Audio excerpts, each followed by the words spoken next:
Hello and welcome to this week's edition of Energy Frontiers. My name is Justina Okechukwu, and we say thank you to the African Energy Chamber for proudly supporting this show every week. Let's begin with some of the biggest energy news making the headlines at this time. The Organization of the Petroleum Exporting Countries and its allies, including Saudi Arabia and Russia, have agreed to extend voluntary cuts by 2.2 million barrels per day until the end of November 2024. During a virtual meeting on Thursday, the producers group reaffirmed their commitment to the agreement, with Iraq and Kazakhstan pledging to compensate for oversupply by September 2025. OPEC says the cuts will be gradually phased out starting in December, with the flexibility to pause or reverse the adjustments if the need arises. A UK gas company, Sound Energy, has successfully completed maintenance work on 2 gas wells at its Tenjara production concession in Morocco in order to prepare them for long-term production. The company has replaced parts and installed new tubing in the wells, ensuring their safe and efficient operation. Sound Energy holds 75% stake in the project, with the Moroccan government as a partner. The African Energy Chamber has criticized attempts by U.S. environmental group Climate Rights International for trying to stop oil investment in Uganda. The South African-based energy advocacy group believes that the Kingfisher oilfield project will benefit Uganda and that international pressure for a quick shift to renewable energy is hindering Africa's energy development. The U.S. rights group has accused the Ugandan government and the project operators of causing human rights, environmental, and climate harm. Nigeria and China have signed a memorandum of understanding on cooperation in the peaceful application of nuclear energy. The agreement is part of 5 MOUs signed between both countries to boost bilateral relations for a comprehensive developmental partnership. Helium One Global, a leading helium explorer in Tanzania, has announced a significant helium discovery at its Ntumbula West 1 well. The group's CEO, Lorna Blaze, described the development as a major milestone, highlighting the potential for the project in southern Rukwa to become a globally significant helium source, especially with the potential for increased production through artificial lift. TAG Oil has reported substantial progress at its Bedford T100 horizontal well in Egypt's western desert, where the company is targeting the unconventional Abu Rosh reservoir in the Badr oil field. TAG Oil says it is also exploring strategic partnerships and acquisition opportunities in Egypt and the broader Middle East and the Northern African region, focusing on both unconventional and conventional oil and gas prospects. And that's the summary of your energy news headlines. As we take a short break, West Africa is going through a wave of new refineries in recent times. But what does this mean for the region? We get expert insights when we return.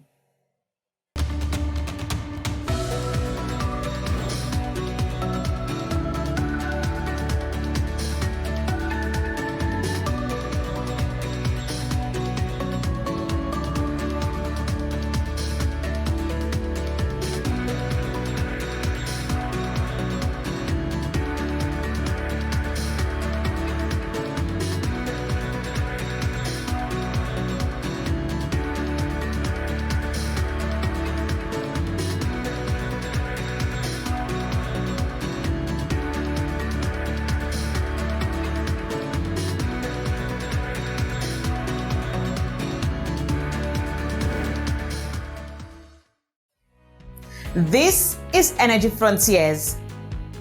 The business of hydrocarbon exploration continues to gather momentum in many resource-rich basins across Africa as countries increasingly turn towards downstream development to maximize the benefits of the significant oil and gas resources.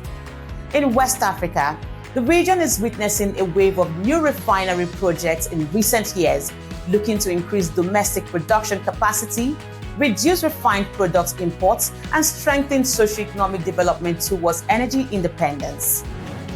Simon Ferry is the editor for Sub-Saharan Africa at Petroleum Economist, and he chatted to me in this interview on what his views are about what is driving the appetite for new refineries in West Africa.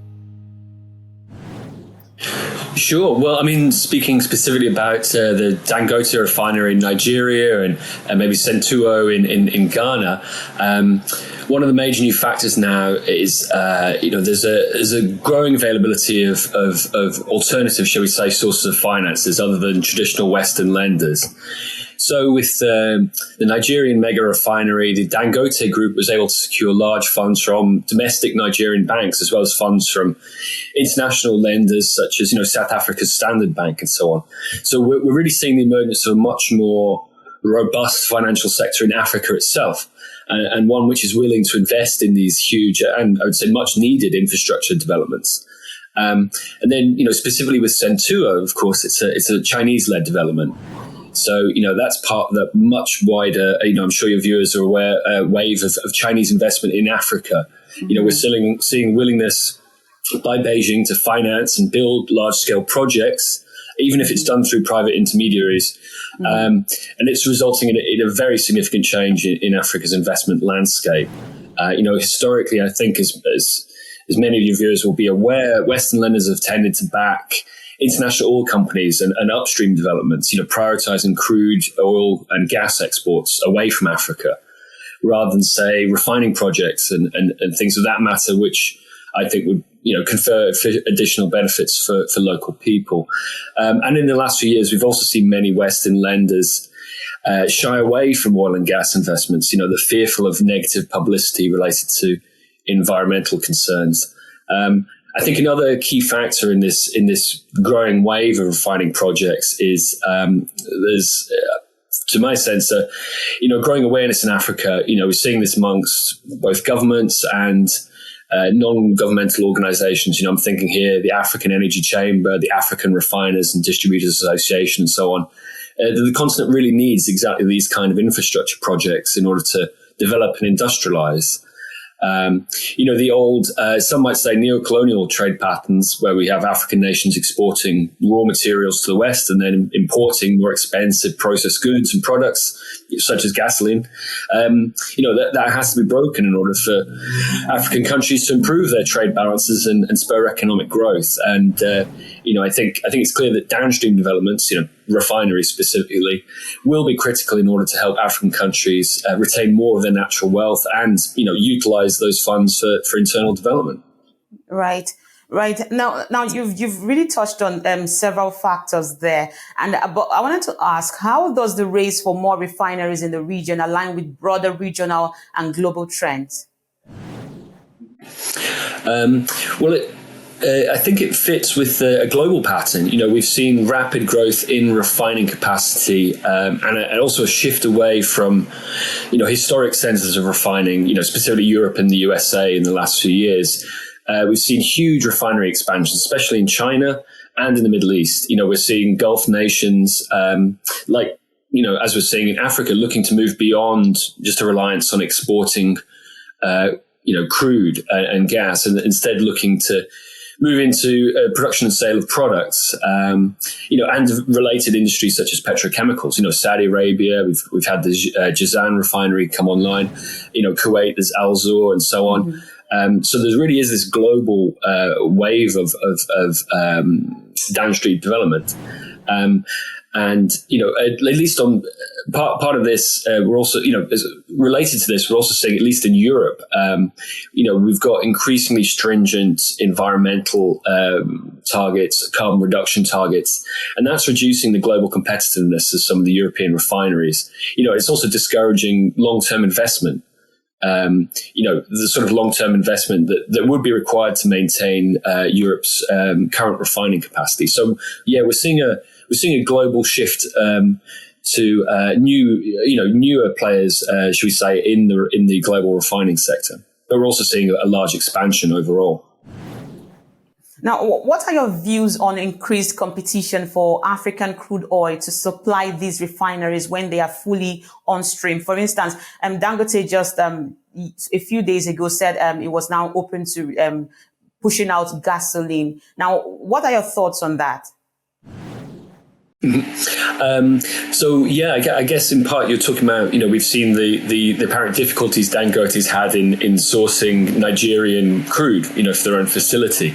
I believe Dangote Group went public recently talking about crude producers have not been offering to sell them barrels directly, but rather going through trading arms and other intermediaries, which means a corresponding markup, and additional price premiums. So I understand that currently there are talks underway between the various Nigerian regulators and oil companies to sort of overcome this bottleneck. Specifically with Dangote Refinery, another key factor, NNPCC was supposed to have, a 20% stake in the refinery. I believe they've actually currently hold about 7%.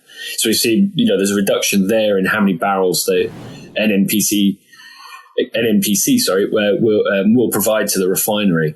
And let's not forget, NNPC and many oil companies, they've tied their crude production to raising finance. So, a portion of their production, their barrels, already going to other destinations.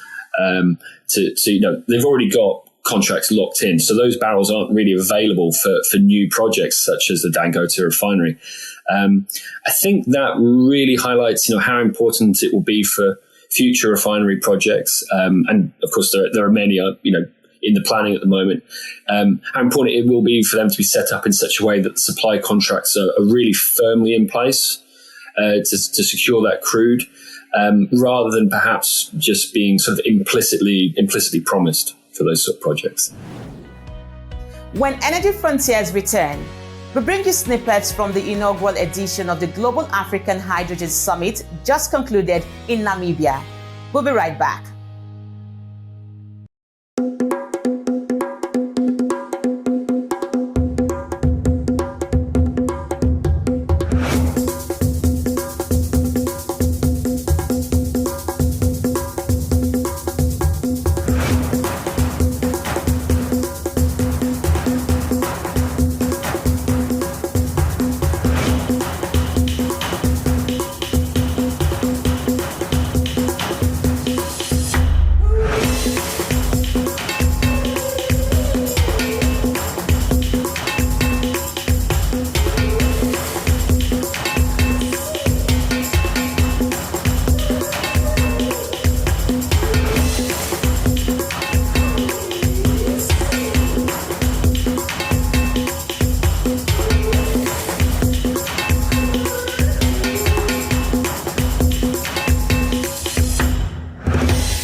Welcome back to the program.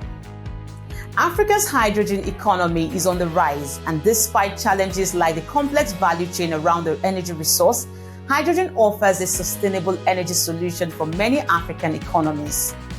At the inaugural Global African Hydrogen Summit held in Namibia this week, industry leaders discussed what Africa's strategy should be in order to become a key part of the global energy map.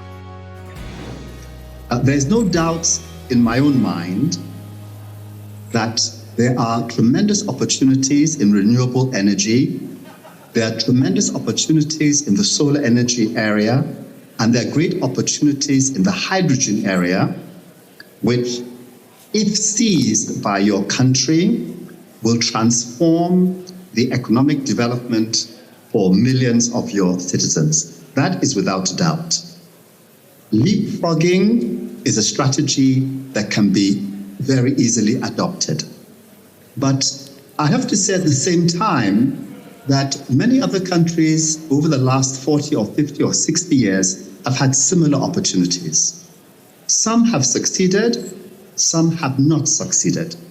And I think that what I want to share with you very briefly is what has enabled some countries to succeed and some countries to fail. I think the principal reason is that in some countries, they have had outstanding leadership, and this outstanding leadership has ensured that these opportunities have been captured, and therefore the promises have been realized. And what does outstanding leadership mean? What does it What is constituted by that? It means, first of all, having a political leadership that can outline a driving dream for a nation, that can tell stories to the people, that unify a population, mobilize a population, and make everybody in the country feel that they can be part of something that they will all benefit from. It means, secondly, having a core team of technocrats, of economic and technical experts who can outline the basic concrete steps that need to be taken to lead you from where you are today to where you wish to be, so that the dream does indeed become a reality. And finally, I think it is having international and local private businesses that can respond to a framework that the government sets.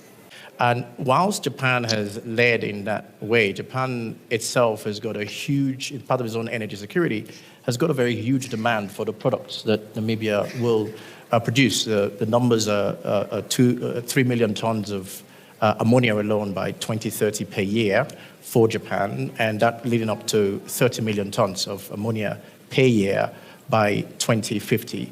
So Japan itself has sent a very huge signal about what it intends to do in terms of clean energy, but the role that hydrogen will play in that. One other good thing about Japan is a value-based society, and it runs through even its own economic strategy. So Japan, in seeking out partners, wouldn't only look for partners who've got the abundant products that they need.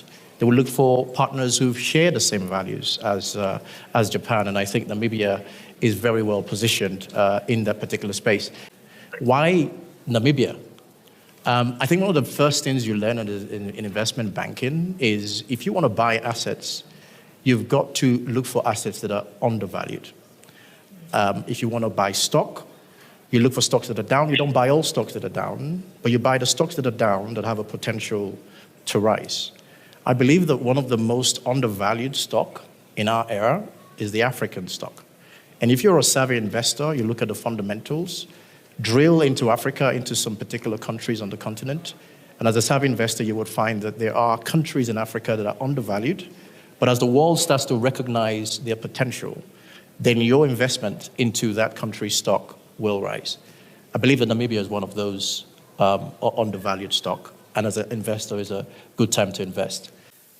But our philosophy is that this new industry, the industrialization, is not, we cannot be in competition.